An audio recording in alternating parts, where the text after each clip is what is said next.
시간 우리 하나님의 한 의라는 제목으로 함께 말씀을 나누고자 합니다.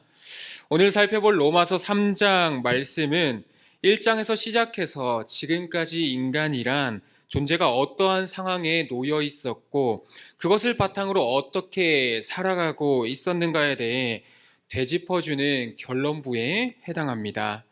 그와 동시에 그러한 삶으로부터 벗어나기 위해선 우리에게 무엇이 필요하며 앞으로 어떻게 살아가야 하는지에 대해 우리에게 자세히 알려주고 있습니다.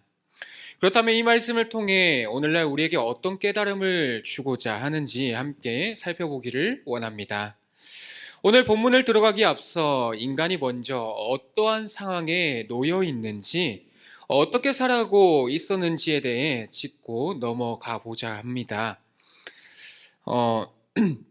오늘 본문은 아니지만 이전의 내용인 로마서 3장 10절에서 18절 말씀 우리 함께 찾아보겠습니다. 로마서 3장 10절에서 18절까지 말씀입니다. 함께 읽겠습니다. 시작. 기록된 바 의인은 없나니 하나도 없으며 깨닫는 자도 없고 하나님을 찾는 자도 없고 다 치우쳐 함께 무익하게 되고 선을 행하는 자는 없나니 하나도 없도다. 그들의 목구멍은 열린 무덤이요 그 혀로는 속임을 일삼으며 그 입술에는 독사의 독이 있고 그 입에는 저주와 악독이 가득하고 그 발은 피 흘리는데 빠른지라. 파멸과 고생이 그 길에 있어 평강의 길을 알지 못하였고 그들의 눈앞에 하나님을 두려워함이 없느니라 함과 같으니라. 아멘. 여기서 바울은 지금 없으며 없고 없나니 등 7번에 걸쳐 강조하고 있습니다. 무엇을 말입니까? 없다는 것입니다. 즉 그의 죄가 겉으로 드러났던지 아니하던지 인간이란 바로 다음과 같은 존재라는 것을 말하는데 그것은 바로 하나님 보시기에 죄인이라는 사실입니다. 아무리 우리가 선한 목적과 동기를 가지고 선한 일을 한다 하더라도 우리의 마음은 이미 부패했기 때문에 나쁜 나무에서 좋은 열매를 맺을 수 없는 것처럼 나쁜 나무에서는 나쁜 열매밖에 맺지 못한다는 것입니다. 즉 옛말에 콩 심은데 콩나지 팥이 날 수가 없는 것입니다. 그러므로 우리가 아무리 원하고 바래도 우리는 구원에 이를 수 없다라는 사실을 우리에게 말해주고 있습니다. 안타까운 것 중에 하나는 세상 사람들이 구원을 얻기 위해서는 노력을 많이 하고 또 그러한 방법을 예수님을 믿는 그리스도인들도 오늘날 동일하게 생각하고 따르려고 할 때가 있다는 것입니다. 우리가 착각하는 것 중에 하나가 무엇입니까? 그렇게 외적으로 다른 사람들에게 피해를 주지 않는 것, 또 외적으로 착한 일을 많이 하고 선을 행하고 봉사를 많이 하고 많이 베풀고 많이 섬기면 그러한 행위와 방법을 통해서 나 자신이 선에 이를 수 있다고 생각하고 있다는 점입니다. 그리고 그것이 내가 할 도리를 나는 충분히 다 했다라고 생각하는 것입니다. 그러한 사람들이 이 땅에 많이 생긴다면 우리는 가장 이상적인 세상, 사회가 될 것이라고 그러한 유토피아를 꿈꾸며 살아갈 때도 있습니다. 사람들에게 이러한 모습들 분명히 필요합니다. 분명 외적으로 올바르게 살아가고 있다는 것을 점검할 수 있는 것 중에 하나가 될 것입니다. 그러나 그것은 나의 만족과 유익으로 그쳐버리는 것이 전부일 때가 많다는 사실입니다. 심지어 우리는 이렇게 살았기 때문에 하나님이 나를 구원해 주실 거야 라는 착각을 할 때도 너무나 많이 있다는 것입니다. 그런데 그것은 무엇입니까? 바로 자기 구원이 아니겠습니까? 내가 오히려 예수님의 자리에 오른 것이고 내가 예수님이 되었고 나 스스로를 구원해 줄 수 있다고 만드는 착각에 불과하다라는 것입니다. 로마서 1장에서 3절까지 내용을 한번 읽어보시면 아시겠지만 사도 바울은 그 당시 사람들 그리고 오늘날 이 편지를 읽는 모든 사람 중에 죄인이 아닌 사람은 한 사람도 없고 죄에서 벗어날 수 있는 사람은 없다라는 사실을 선언하고 있습니다. 나아가 사람은 죄인이기 때문에 마음이 부패했기 때문에 선을 하나님 앞에서 선을 행할 능력조차 없는 존재라는 사실, 무능력한 존재임을 선언하고 있습니다. 겉으로 보기엔 그 사람이 스펙이 뛰어나고 남들이 부려하는 직업을 가지고 있고 외모가 출중하다고 해서 능력이 많은 사람인 것처럼 우리는 볼 수 있지만 그것은 결코 하나님 앞에서 아무런 효과나 도움을 발휘하지 못한다고 바울은 말해주고 있습니다. 하나님은 분명히 선언하고 있습니다. 히브리서 9장 27절 말씀입니다. 우리 함께 읽어보겠습니다. 시작. 한 번 죽는 것은 사람에게 정해진 것이요 그 후에는 심판이 있으리니. 아멘. 즉 모든 사람은 각자 앞에 놓인 죄값을 반드시 지불해야 한다는 사실입니다. 그 죄값이 무엇입니까? 그것은 바로 죽음이라는 것입니다. 모든 인간은 하나님 앞에 단 한 사람도 빠짐없이 무엇을 받았습니까? 사형 선고를 선언받았다라는 것입니다. 사형 선고받은 한 인간에게 도대체 무슨 희망이 남아있을 수 있겠습니까? 우리는 그저 무능하며 절망적인 존재일 뿐이라는 것입니다. 여기서 한글 번역과 달리 그리고 오늘 본문으로 넘어오면은 여전히 우리는 율법으로는 우리의 삶이 회복될 수 없음을 보여주고 있습니다. 19절에서 20절 말씀 우리 한번 읽어보겠습니다. 19절에서 20절 말씀입니다. 시작.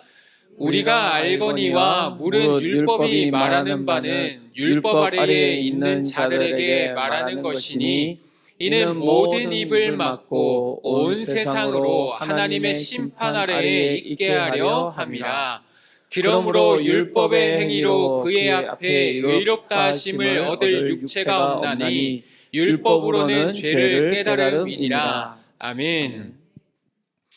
우리에게 주어진 가장 기본적인 율법이라고 여러분들 한번 생각해 볼 때에 무엇이 있겠습니까? 십계명이 있습니다. 여러분 십계명 잘 지키고 계십니까? 부모님 공경하고 계십니까? 거짓말 안 하고 있습니까? 네, 우리 율법 아래 한번 자신을 비춰보시기를 바랍니다. 우리는 여전히 하나님 보시기에 죽을 존재이고 죄인임을 깨닫게 할 뿐이라는 것입니다. 즉 어떤 선행을 하며 살아가셨습니까? 무엇을 사람들에게 보여줄 수 있습니까? 율법이 하나님의 기준으로서 나에게 질문을 던질 때에 우리가 하나님의 뜻 혹은 그 율법이 주어진 목적을 전혀 이룰 수 없어 우리는 그저 입을 꾹 닫을 수밖에 없다는 사실을 오늘 본문은 우리에게 말해주고 있다는 것입니다. 즉 율법은 죄를 깨닫게는 하지만 구원은 줄 수 없다는 것입니다. 그렇다면 하나님은 그러한 절망 앞에 놓인 인간, 저와 여러분들을 어떻게 바라보고 계셨을까요? 그런 우리에게 바울은 21절 말씀을 통해 아주 놀라운 메시지를 전해주고 있습니다. 즉, 죄 가운데 빠진 인간을 구원하시기 위해 하나님께서 그 크신 사랑을 베푸시는 분임을 이제 본문을 통해 보게 될 것입니다. 함께 21절에서 22절 말씀 함께 읽어보도록 하겠습니다. 함께 읽겠습니다. 시작. 이제는 율법 외에 하나님의 한 의가 나타났으니 율법과 선지자들에게 증거를 받은 것이니라. 곧 예수 그리스도를 믿음으로 말미암아 모든 믿는 자에게 미치는 하나님의 의인이 차별이 없느니라. 아멘. 바울은 어떤 사람이었습니까? 율법에 정통한 사람이었습니다. 당시 그는 바리새인이었고 최고의 학파에서 공부를 배우고 자라난, 오늘날로 보면은 서울대, 하버드대 이런 명문대 출신의 박사학위를 가진 사람이었습니다. 그는 그 율법을 가지고 사람들을 핍박했고 예수님을 믿는다는 것만으로도 그 사람을 잡아 감옥에 쳐넣어버리고 그러한 삶을 살았었습니다. 그런 바울이 지금 고백하고 있는 것입니다. 이제는 율법 외에 하나님의 한 의가 나타났다. 여기서 한글 번역과 달리 원문을 보면 21절 앞에 그러나 라는 말이 생략되어 있는데, 그러나를 붙여서 한번 말해본다면 그러나 이제는 율법 외에 하나님의 한 의가 나타났다라는 것입니다. 이 말은 뒤에 이어지는 내용이 앞의 내용과는 전혀 다른 아주 반전의 내용이 등장할 것이라는 사실을 우리에게 보여주고 있습니다. 즉 율법은 죄를 깨닫게만 할 뿐이지 우리의 죄의 문제는 해결해 줄 수가 없다는 것입니다. 인간은 어떤 종교 행위로든 선을 행하든 죄의 문제에서 자유할 수가 없었습니다. 하지만 이제는 과거와 달리 전혀 다른 전환점이 찾아왔다라는 것입니다. 이 놀라운 선언을 통해 하나님께서는 인간의 삶 가운데에 아주 놀라운 대반전을 선언하고 계시는 것입니다. 게다가 이것은 창세기를 비롯하여 모세오경과 구약의 여러 책을 통해 수많은 선지자들을 통해 반복적으로 말씀해 주셨던 사실입니다. 나아가 우리는 어떤 요청도 전혀 하지 않았는데 우리가 어떤 노력과도 전혀 관계없이 우리가 가난하건 부하건 우리가 신분이 높건 낮건 그러한 것과 전혀 관계없이 우리가 어떻게 살았는지에 대해서 전혀 살펴보지 않으시고 나에게 찾아오셨다라는 것입니다. 그분이 바로 누구십니까? 그 방법이 무엇입니까? 하나님의 의라고 오늘 본문에서는 표현되고 있는데 22절에서 그것이 바로 예수 그리스도라는 사실을 바울은 선언하고 있는 것입니다. 예수님 이전에는 인간의 비참함을 보여주고 있었다면 한 의가 나타난 이후, 즉 예수님 이후에는 죄로 인하여 하나님을 떠난 인간, 하나님의 심판 아래 놓인 인간을 위해 하나님이 예수님 안에서 행하신 것으로 시작된 새로운 세상을 우리에게 보여주고 있다는 사실입니다. 사람들은 어떻습니까? 세상에 가면 늘 우리를 차별하고 있습니다. 또 과거에 집착하고 있습니다. 내가 과거에 어떻게 살았느냐가 사람들의 시선에는 오히려 더 중요한 것입니다. 하지만 그러한 것들을 바탕으로 사람들은 평가하지만 한 사람의 모습을 왜곡시키지만 오늘 본문을 통해 하나님께서는 죄인인 우리들이 하나님 앞에 나아갈 수 있도록 아무 차별 없이 조건 없이 우리에게 찾아와 주셨다는 사실입니다. 하나님께서 베푸신 이 구원은 어떤 신분이나 스펙과 자격과 나이를 묻지 않으십니다. 정말 그렇습니까? 그 사실에 관하여 성경은 분명하게 말하고 있습니다. 특별히 예수님의 족보를 보면 우리는 알 수 있는데 마태복음에서는 몇 명의 여인이 등장합니까? 몇 명입니까? 5명 미만입니다. 4명입니다. 네. 누굴까요? 누구? 라합, 또 룻, 다말, 한 명. 담임 목사님을 통해 많이 배웠습니다. 사무엘에 등장합니다. 밧세바입니다. 네. 예, 어떻게 보면 그들은 어떤 삶이었습니까? 전혀 구원받을 수 없는 삶을 살았습니다. 다말 어땠습니까? 시아버지와 부적절한 관계를 가진 사람이었습니다. 라합은 어떻습니까? 기생이었습니다. 룻은 모압 사람, 즉 이방 여인이었습니다. 밧세바는 어떤 사람이었습니까? 밧세바 역시 남편을 두고 다윗 왕의 청을 받아 동침하여 아이까지 낳은 사람이었습니다. 이 사람들은 지금까지 알고 있는 율법의 잣대로 평가한다면 구원의 그 문지방도 넘기 힘든 사람들이라는 것입니다. 크게 죄를 지은 사람들로서 그저 죽어 마땅한 사람들이었습니다. 그러나 그들이 다 멸망하였습니까? 놀랍게도 그들은 하나같이 하나님의 은혜를 입게 되었다라는 사실입니다. 그것을 넘어 어떻게 되었습니까? 방금 살펴본 것처럼 예수님의 족보에까지 이름이 올라간 사람들이 되었다라는 것입니다. 이를 통해 우리는 무엇을 알 수 있습니까? 하나님의 한 의, 곧 예수님 안에 있으면 결코 정죄함이 없다라는 것입니다. 그 사람이 과거에 어떤 인생을 살았던지 차별 없이 하나님께서 의롭다 하시고 사망에서 생명으로 옮겨 놓으셨다라는 것입니다. 이것은 결코 우리의 능력도 아니고 돈과 명예와 권력 등으로 우리의 어떠한 것도 아니라 우리를 차별 없이 사랑하신 하나님의 그 크신 사랑, 그 사랑 안에서 주어진 은혜라는 사실을 오늘 우리에게 깨닫게 해주고 있습니다. 이 사랑으로 인하여 이 은혜로 말미암아 오늘 이 자리에 있는 저와 여러분도 여기까지 나온 줄 믿습니다. 23절에서 우리에게 다시 한번 이렇게 말하고 있습니다.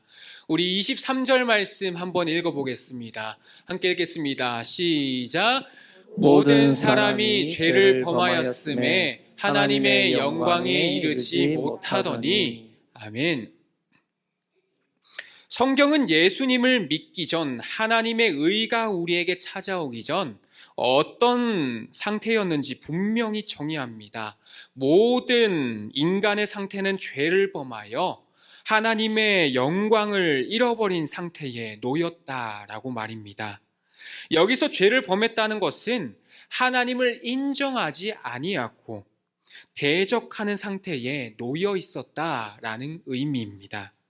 나아가 하나님과 사람 사이에 죄라는 그 높은 장벽이 가로막아서 우리는 하나님께 나아가지 못하고 하나님께서 베푸시는 그 은혜를 누릴 수 없는 상태에 놓이게 되었다라는 것입니다. 그러나 그 상태를 회복시키기 위해 인간은 어떠한 것을 했습니까? 수많은 노력을 행해 왔습니다. 하지만 결과는 어떻게 되었습니까? 전혀 바뀌지 않았다라는 것입니다. 왜냐하면 그 죄의 장벽은 너무나 높았고 죄의 모습이 우리 속에 강하게 작용했기 때문입니다. 그리고 죄의 값이 무엇입니까? 이전에 살펴본 것처럼 사망입니다. 죽음입니다. 결국 이 땅에서 죄 가운데 허덕이다가 우리는 죽을 날만 기다리며 살던 인생이었다라는 것입니다. 그런데 그러한 인간에게 하나님의 한 의, 곧 예수님께서 나타나셨습니다. 그리고 우리에게 행하신 것이 무엇입니까? 24절에서 26절 말씀입니다. 함께 읽어보겠습니다. 시작. 그리스도 예수 안에 있는 속량으로 말미암아 하나님의 은혜로 값없이 의롭다 하심을 얻은 자 되었느니라. 이 예수를 하나님이 그의 피로써 믿음으로 말미암는 화목제물로 세우셨으니 이는 하나님께서 길이 참으시는 중에 전에 지은 죄를 간과하심으로 자기의 의로우심을 나타내려 하심이니 아멘. 곧 이때에 자기의 의로움을 나타내사 자기도 의로우시며 또한 예수 믿는 자를 의롭다 하려 하심이라. 아멘. 그리스도 예수 안에 있는 속량으로 말미암아 하나님의 은혜로 값없이 의롭다 하심을 얻은 자 되었느니라. 아멘. 바로 이것입니다. 그 누구도 하나님의 율법 아래 죄인이 아닌 자가 아무도 없었으나 예수 그리스도를 믿음으로 말미암아 하나님의 의를 얻게 되었고 예수 그리스도의 십자가로 말미암아 우리를 구속하심으로 은혜를 입게 되었다라는 사실입니다. 구속이라는 것은 로마 시대의 노예 시장에서 사용된 말이었습니다. 즉 몸값을 지불하고 노예를 해방시킬 권리를 사는 것을 의미합니다. 하나님께서 예수 그리스도를 통하여 이 구속을 하나님의 은혜로 값없이 우리에게 선물로 주셨다라는 사실입니다. 믿으십니까? 우리를 차별하지 않을 뿐만 아니라 우리의 어떤 공로와 행위가 아니라 하나님의 은혜로 그 사랑으로 우리를 구원해 주셨다라는 것입니다. 그러므로 하나님 앞에 나아갈 수 있도록 우리를 허락하신 하나님의 의는 우리에 대한 하나님의 위대한 사랑의 고백이 아닐 수가 없다라는 것입니다. 만약 예수님이 없었다고 생각한다면 그렇다면 우리는 어떻게 되겠습니까? 죄의 삭은 사망이고 지옥에 간다고 생각한다면 어떻게 되겠느냐라는 것입니다.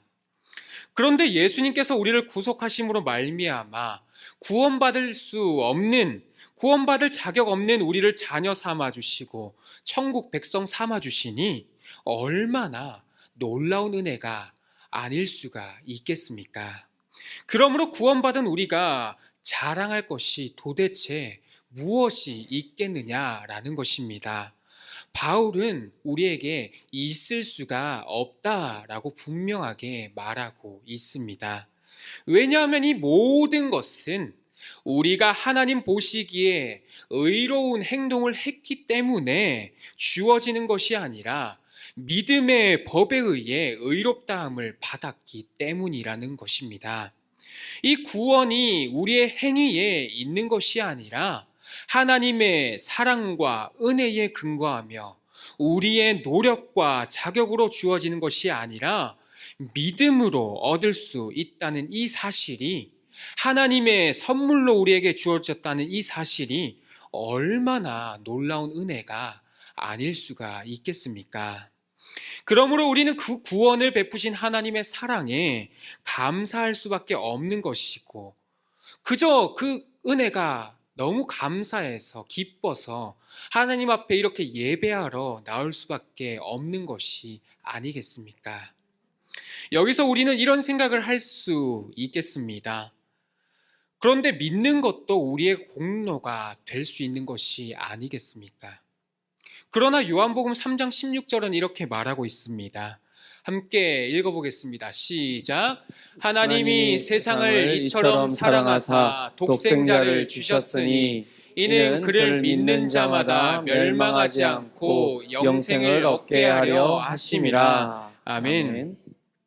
이것은 하나님께서 이미 예수 그리스도를 통해 구원을 이루어 놓으심으로 우리의 믿음이 가능할 수 있었기 때문에 이 믿음 자체도 우리의 공로로 하기보다는 하나님의 은혜인 것입니다. 어떤 속죄 제물로 대신할 수 없는 우리의 인생을 대신하기 위하여 화목 제물이 되어 주심으로 말미암아 우리를 죄에서 해방시켜 주신 그 은혜, 참된 자유를 주시는 그 은혜를 우리에게 허락해 주셨다라는 것입니다.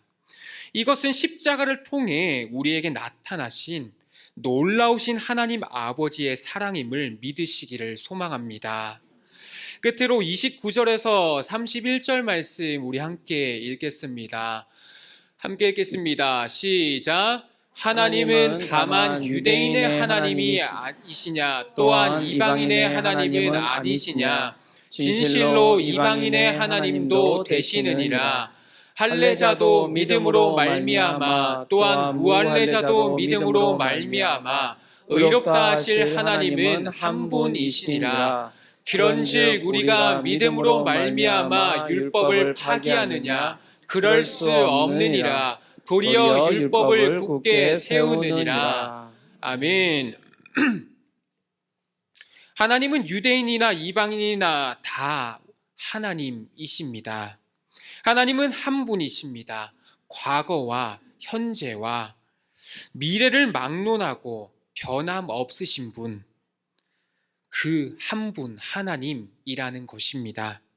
그렇기에 할례 받은 사람도 믿음으로, 할례를 받지 않은 사람도 믿음으로 의롭게 되는 것이고 구원을 얻게 된다는 사실입니다.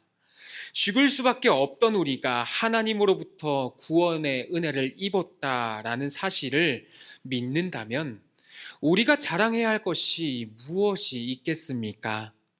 오직 하나님밖에 없다는 사실입니다.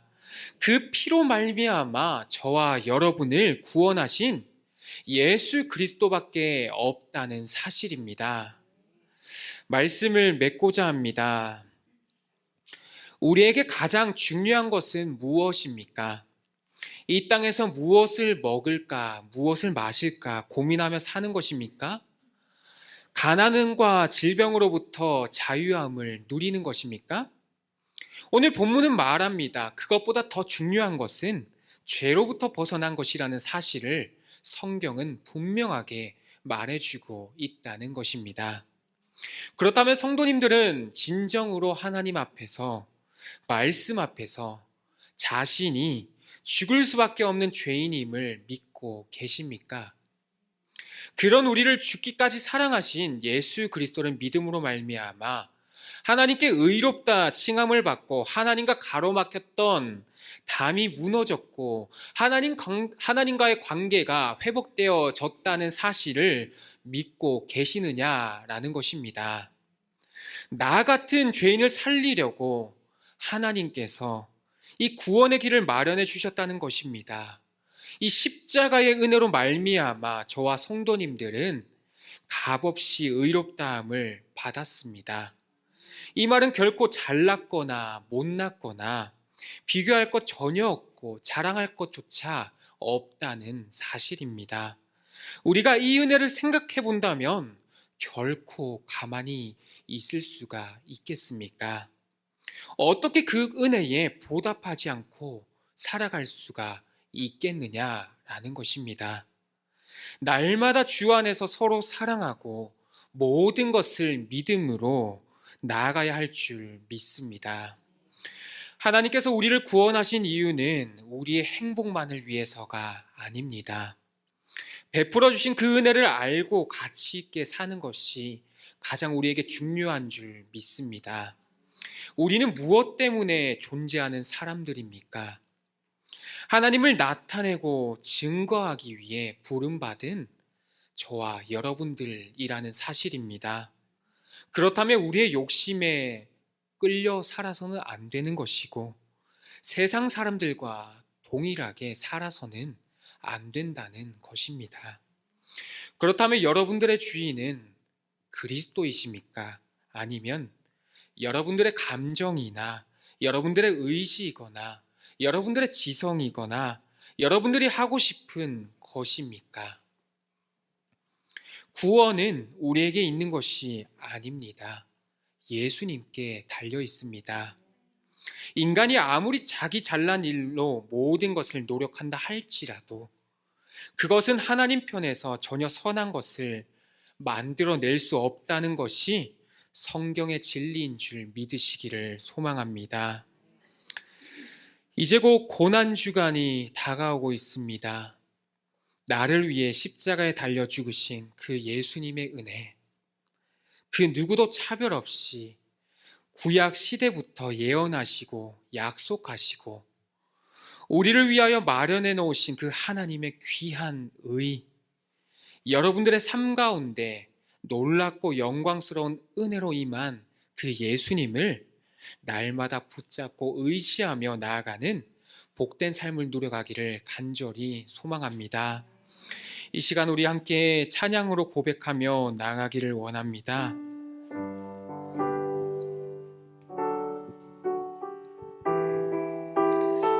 무명이어도 공허하지 않는 것은 우리가 예수님 안에 있기 때문인 줄 믿습니다. 함께 이 찬양